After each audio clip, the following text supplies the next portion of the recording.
again. This is Caleb Gipson, your host on the Road to Financial Freedom.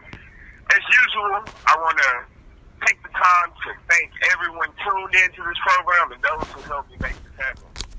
Today, my special guest, Pluto Red, will help me enumerate the various types of investments that one can venture in.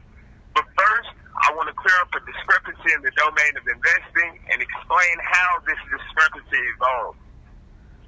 Nowadays, many financial experts preach diversification and investing into mutual fund groups. But in reality, this is not the most beneficial way to invest.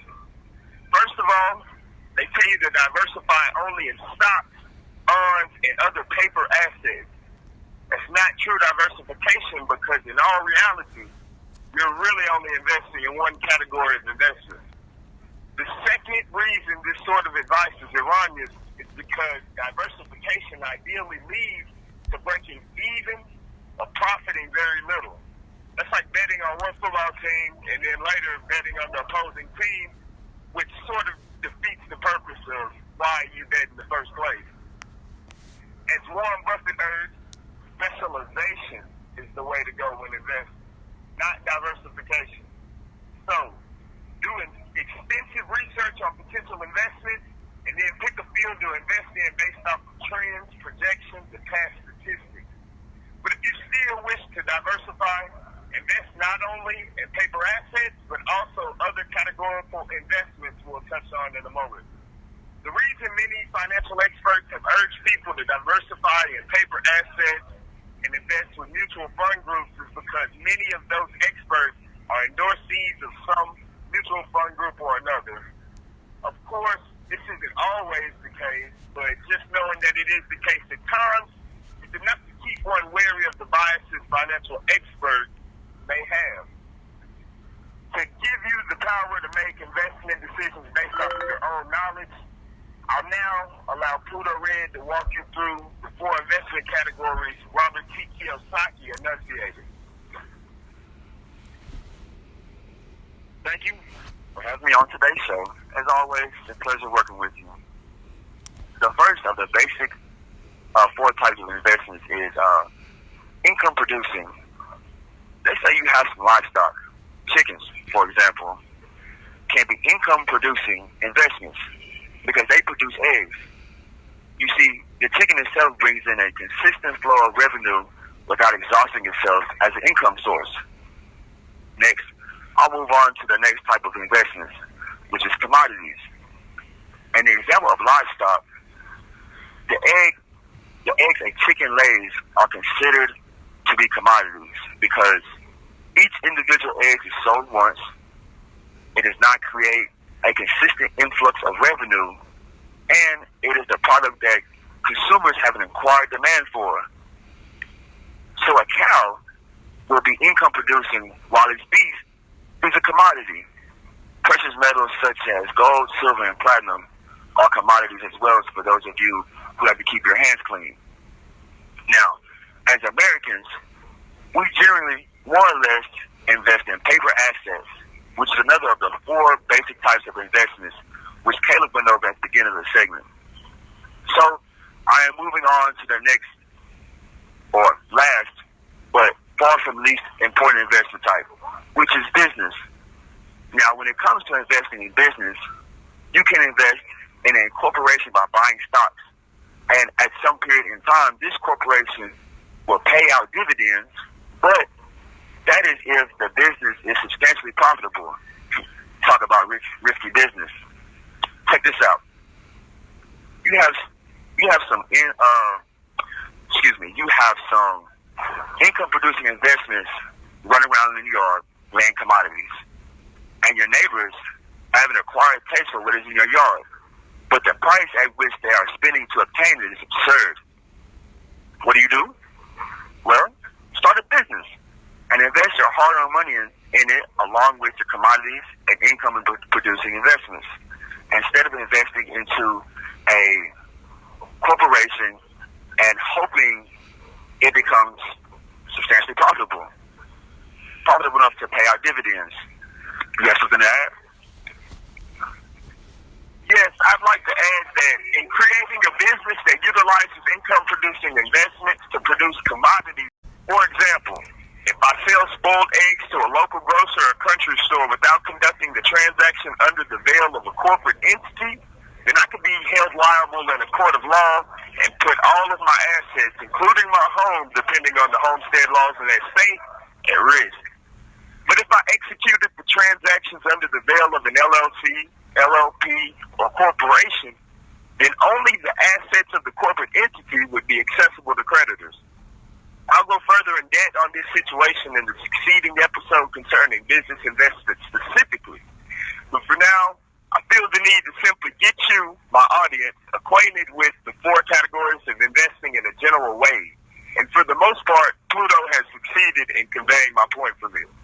As I spoke about earlier, true diversification consists of one, investing in two or more of the categories just enunciated. Diversifying in the way many financial experts expound is in reality just the opposite. But simply forget the term diversification and remember the word specialization. Specialization means to target in a sense. In regards to investing, your efforts will be much more effective if your target is a particular category of investing and you craft a marketing niche within that category, then develop and expand on the investment that you ventured upon. Go look at a world almanac and pay attention to the world's wealthiest individuals list one day, where it lists the sources of income for the various men and women. None of them have more than two. The reason why is because though they may all begin venturing in investments other than their main one or two sources of wealth, initially they specialized in and developed the one or two sources of wealth listed to the point where they accumulated a large portion of their wealth from those particular investments. For example, Jeff Bezos is the richest man in the world, and Amazon.com is listed as his source of wealth. He may have accumulated riches from other sources later on, but anyone who knows about Mr. Bezos knows that if he hadn't have built Amazon up to be one of the most prolific companies in the world, he probably wouldn't have ever generated the capital necessary to invest in those other ventures. And the same goes for Bill Gates with Microsoft, Elon Musk with Tesla, and Warren Buffett with Berkshire Hathaway. Of course, some billionaires simply attribute their source of wealth to what's been labeled as diversified, but this isn't the norm. And when consciously looking to follow a trend or practice, it's generally best to follow the example of the larger part of success cases who concur rather than the success cases who diverge from the majority. Therefore, investing will augur much more wealth if you focus specifically on the field you choose to invest in simply because you'll be more effective in how you invest in that field. Plus, you may be naturally more well-suited for certain types of investing, thus causing diversification to possibly be much more expensive than specialization. I'll give a brief example for both of the occurrences I just spoke of.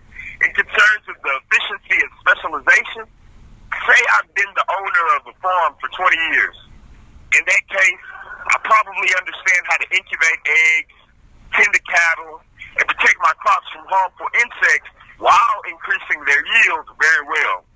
So, if I start a business selling beef, eggs, and homogenized milk, I'll have a greater probability of success than a person will who has never tended to a garden or handled farm animals. And that's because I've become savvy in the fields of crop cultivation, butchering, and hen raising in a way that will maximize production of the commodity sold by my business. And because I already have specialized knowledge in farming, and I have a farm itself, if I chose to simultaneously invest in something I had no expertise in, such as an aeronautical space training institution, I'd probably be wasting my money and time for the sake of diversification, since I'd incur a heightened expense level in the aeronautical space training investment due to the blunders I'd make or the additional field expertise I'd have to pay for. So with that, is there anything you feel like I forgot to touch on, Pluto? I think we have pretty much conveyed the information which we intended to relay to your listeners. I do, however, enjoy the tip on specialization. I would like to add to that by saying, in whatever field you choose to specialize in, make sure it is something you enjoy doing, whether it's crop cultivating, livestock raising, jewelry crafting, or even babysitting. Do what makes you happy. And that is all I have. Peace, prosperity. Splendid. Now, for those of you listening, don't forget to tune in to the next episode, which will be a closer look at business investment. Once again, when considering investment opportunities, think of the 4 categories of investing, which are income producing, commodities, paper assets, and businesses.